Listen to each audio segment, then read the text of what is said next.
Hello and welcome to Desktop Blurrifier introduction video.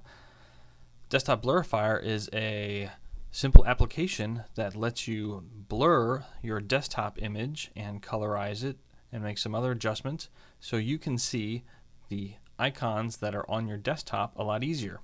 When you have a very busy image like this image, you can see that if you have a lot of icons, they can be very easily lost in your visual field as you're looking at your desktop. If you have an image that's even busier, such as this image, you can see that it's really difficult to see all your desktop icons, and Desktop Blurrifier will fix this for you. So when you start Desktop Blurrifier, you'll see that you have a pop-up. If you have multiple monitors on your computer, you can select which screen you want to look at. And your first slider is going to quickly preview your desktop when you blur it.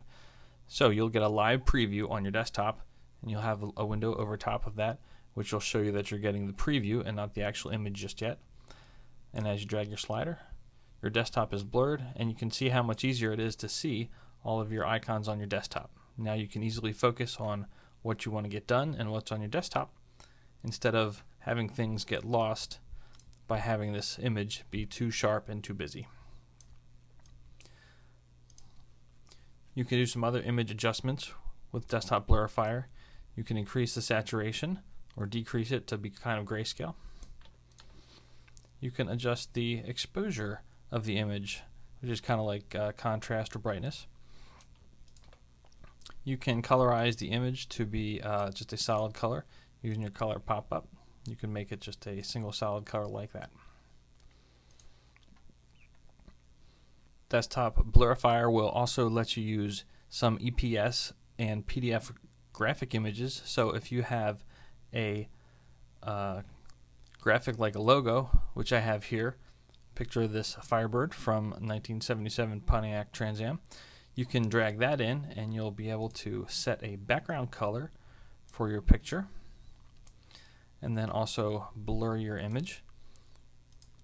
You could scale it down and push it over to one side. You could scale it up if you wanted to zoom in to one particular part of the image and blur it a little bit more. Now all you have to do is press Save and Set Desktop, and you'll be asked where you want to save your picture and how you want to save it, and give it a name. And then when you quit Desktop Blurrifier, your desktop is set, it's blurred, and now you can get back to work and working on things that are on your desktop instead of getting distracted by that busy picture that you had before. Thanks. Desktop Blurrifier is only $5. It's available on my website or on the Mac App Store as well.